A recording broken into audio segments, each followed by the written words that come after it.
میں اپنے شوہر کی تیسری بیوی ہوں۔ جس دن مرد کی شادی ہوتی ہے تو اس رات کس کی باری ہوگی؟ اس نئی بیوی کی یا جو پہلے سے بیویاں موجود ہیں ان میں سے کسی کی؟ میری سوکن کا کہنا ہے کہ جس دن ہماری شادی ہوئی اس رات اس کی باری تھی۔ میرے شوہر کا چوتھی شادی کا بھی ارادہ ہے۔ اللہ آپ کے شوہر کے حوصلے کو داد دے بھائی، ہمیں پتہ ہے نا۔ خیر تو بتائیے، جس دن وہ شادی کریں گے اس دن پہلے سے موجود بیویوں میں سے کسی کی باری ہوگی یا نئی بیوی کی؟ میں چاہتی ہوں بھائی کسی کے ساتھ بھی زیادتی نہ ہو۔ ماشاءاللہ آپ کی سوچ بہت اچھی ہے، اللہ سب کو آپ جیسی بیویاں عطا فرمائے، اتنی نیک جو یہ چاہ رہی ہیں کہ دوسروں کے ساتھ بھی زیادتی نہ ہو۔ تو دیکھیں، جس کی رخصتی ہوتی ہے نا نئی بیوی کی، باری اسی کی ہوتی ہے، تو وہاں سے پھر دوبارہ باریاں سٹارٹ ہو جاتی ہیں۔ تو اب آپ کے شوہر جب چوتھی شادی کریں گے تو جس دن چوتھی کی رخصتی ہوگی چوتھی کی باری ہوگی۔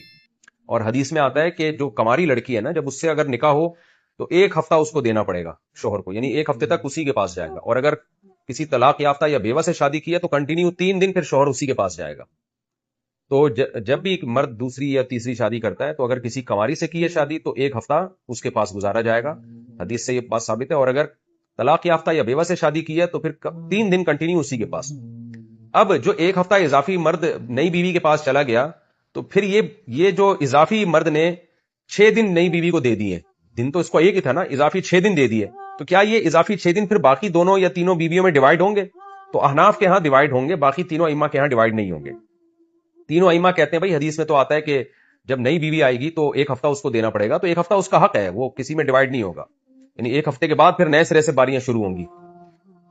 تو یا اور طلاق یافتہ کو 3 دن دینے کے بعد نئے سرے سے باریاں شروع ہوں گی۔ جبکہ امام حنیفہ کی رائے اور صاحبین جو ہے ان کی رائے یہ ہے کہ حدیث میں یہ تو ہے کہ اس کو 1 ہفتہ دیا جائے گا، یہ تو نہیں ہے نا کہ وہ 1 ہفتہ اس کا اضافی حق ہے اور وہ ہفتہ باقی لوگوں میں ڈیوائیڈ، باقی عورتوں میں ڈیوائیڈ نہیں کیا جائے گا، بلکہ وہ کہتے ہیں قرآن سے ثابت ہے کہ ان خفتم الا تعدلوا فواحدۃ، عدل کرنا پڑے گا۔